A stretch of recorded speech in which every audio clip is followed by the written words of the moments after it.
Hey, what's going on guys? It's Jadowski and welcome to a tutorial on how to play TimeSplitters 1 for the mouse and keyboard, whether you want to speedrun or just play normally. So pretty much what you want to do is go to these links that I've posted in the description. Obviously they're not clickable links because YouTube allows you have to do like some verification to have clickable links for some reason. So I just put like the end of the link, grab the link, put it in your browser. Pretty much this will come up with TS2, TS1 and PlayStation 2. So what you want the 1.1 version, and go ahead and download that. Once you downloaded it, go to downloads and like use 7-zip. I'm pretty sure like you guys probably know how to use 7-zip to extract it into like one file, right? So once you've done that, so obviously we're providing you the game, go to the second link and download all the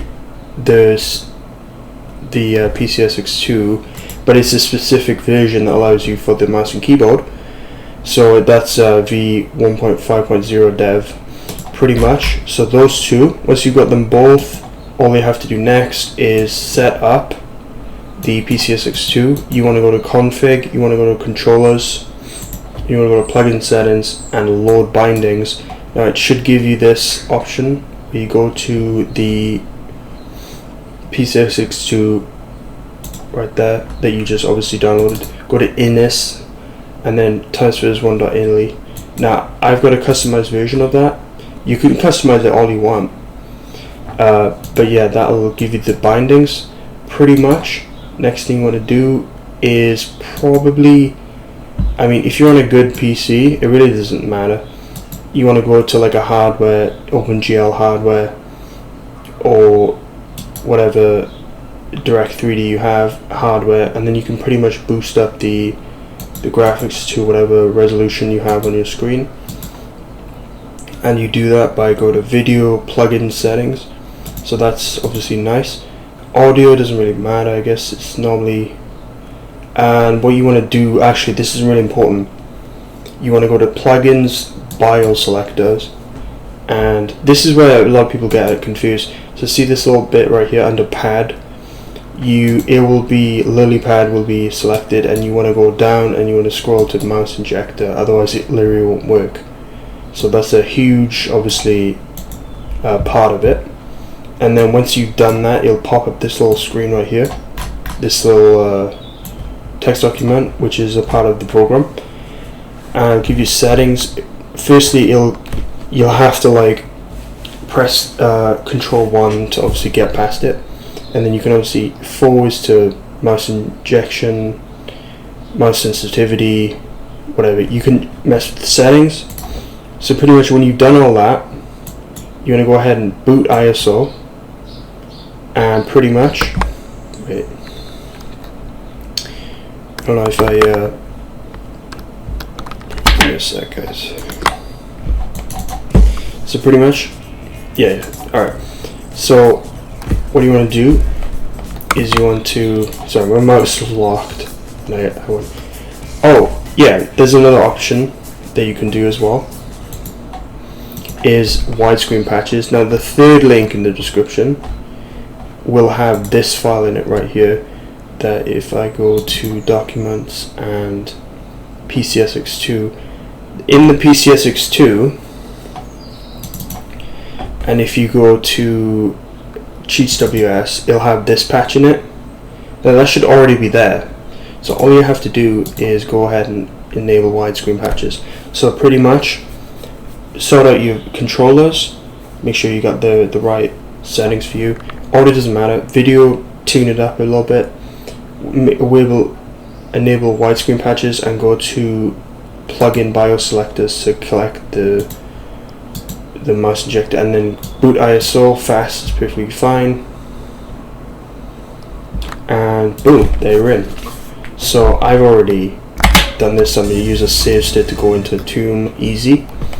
So pretty much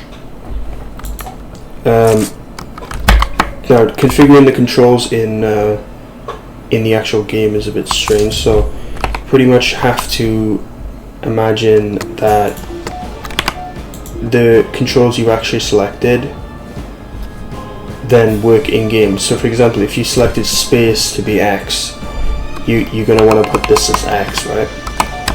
So at the moment I have click to X, so alternate fire, well, it doesn't really matter because alternate fire and fire are pretty much the same when it's punching.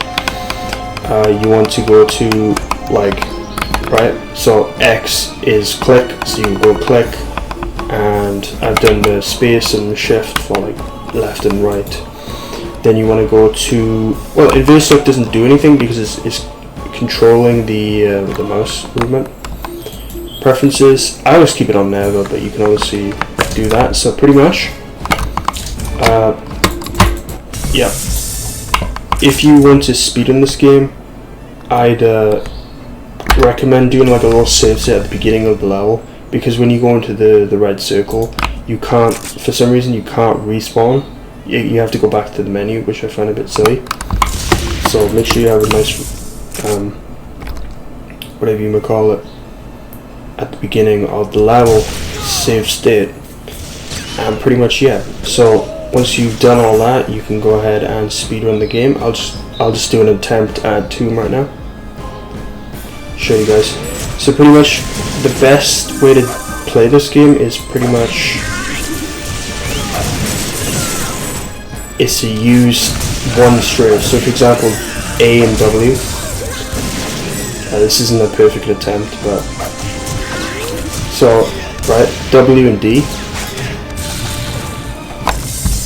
W and D will allow me to run faster on the side, but what you want to do is if you change from W to D to W to A, you will lose some time. So pretty much just use your mouse to flick yourself away from whatever you're doing, just stay in one strafe pretty much. And as you can see, if I can't seem to respawn, so I have to like go into the main menu, so you can just go ahead and do that and then go back into the beginning of the level. So yeah, let me just enter that. So yeah guys, that is pretty much it. I don't know how long I've gone waffling on.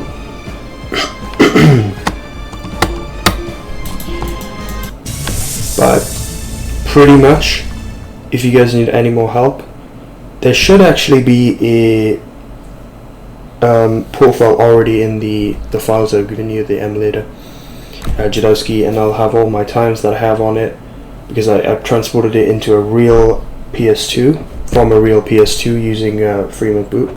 So that's actual legit times.